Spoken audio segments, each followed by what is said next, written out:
السلام علیکم ناظرین، میں ہوں مزمل فقیر اور آپ دیکھ رہے ہیں میرا یوٹیوب چینل ڈیلی ٹرکس۔ حضرت عمر رضی اللہ تعالیٰ عنہ نے کبھی کوئی خواہش نہیں کی۔ ایک دن مچھلی کھانے کو دل چاہا تو اپنے غلام یرکا سے اظہار فرمایا۔ یرکا آپ کا بڑا وفادار غلام تھا۔ ایک دن آپ نے فرمایا، یرکا آج مچھلی کھانے کو دل کرتا ہے، لیکن مسئلہ یہ ہے 8 میل دور جانا پڑے گا دریا کے پاس مچھلی لینے، اور 8 میل واپس آنا پڑے گا مچھلی لے کر۔ پھر آپ نے فرمایا، رہنے دو، کھاتے ہی نہیں۔ ایک چھوٹی سی خواہش کے لیے اپنے آپ کو اتنی مشقت میں ڈالنا اچھا نہیں لگتا کہ 8 میل جانا اور 8 میل واپس آنا صرف میری مچھلی کے لیے۔ چھوڑو یرکا، اگر قریب سے ملتی تو اور بات تھی۔ غلام کہتا ہے، میں کئی سالوں سے آپ کا خادم تھا، لیکن کبھی آپ نے کوئی خواہش کی ہی نہیں تھی، پر آج جب خواہش کی ہے تو میں نے دل میں خیال کیا کہ حضرت عمر فاروق نے پہلی مرتبہ خواہش کی ہے اور میں پوری نہ کروں، ایسا کیسے ہو سکتا ہے؟ غلام کہتے ہیں، جناب عمر رضی اللہ تعالیٰ عنہ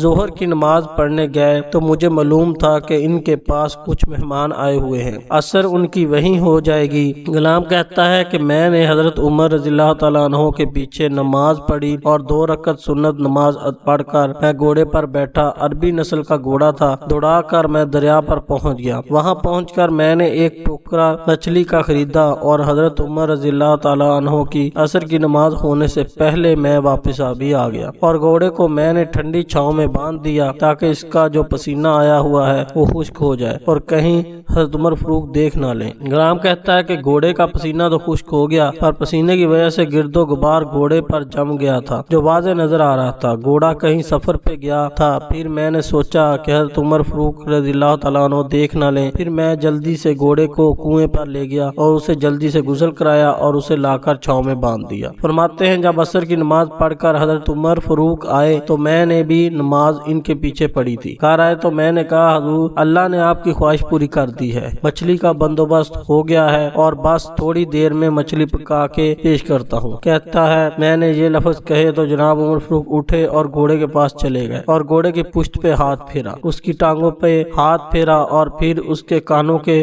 پاس گئے اور گھوڑے کا پھر ایک کان اٹھایا اور کہنے لگے، یرکا تو نے سارا گھوڑا تو دھو دیا، لیکن کانوں کے پیچھے سے پسینہ صاف کرنا تجھے یاد ہی نہیں رہا، اور یہاں تو پانی ڈالنا بھول گئے۔ حضرت عمر فاروق رضی اللہ تعالیٰ عنہ گھٹنوں کے بل زمین پر بیٹھ گئے اور کہنے لگے، اگر یہ گھوڑا قیامت کے دن اللہ کی بارگاہ میں فریاد کرے کہ یا اللہ، عمر نے مجھے اپنی ایک خواہش پوری کرنے کے لیے 16 میل کا سفر طے کرایا، اے اللہ میں جانور تھا، بے زبان تھا، 16 میل کا سفر ایک خواہش پوری کرنے کے لیے، تو پھر یرکا تو بتا، میرے جیسا وجود کا کمزور آدمی مالک کے حضور گھوڑے کے سوال کا جواب کیسے دے گا؟ یرکا کہتا ہے کہ میں اپنے باپ کے فوت ہونے پر اتنا نہیں رویا تھا جتنا آج رویا۔ میں تڑپ اٹھا کہ حضور یہ والی سوچ، یہاں تو لوگ اپنے ملازم کو نیچا دکھا کر اپنا افسر ہونا ظاہر کرتے ہیں۔ غلام رونے لگا۔ حضرت عمر فاروق رضی اللہ تعالیٰ عنہ کہنے لگے، اب اس طرح کر، گھوڑے کو تھوڑا چارہ اضافی ڈال دے اور یہ جو مچھلی لے کر آئے ہو اسے مدینے کے غریب گھروں میں تقسیم کر دو، اور انہیں یہ مچھلی دے کر کہنا کہ تیری بخشش کی بھی دعا کرے اور عمر کی معافی کی بھی دعا کرے۔ صرف آپ ہی پڑھ کر آگے نہ بڑھ جائیں بلکہ اوروں کو بھی شریک کریں، یہ صدقہ جاریہ ہوگا، اس میں آپ کی تحریر ہزاروں لوگوں کے لیے سبق اموز ثابت ہوگی۔ جزاک اللہ۔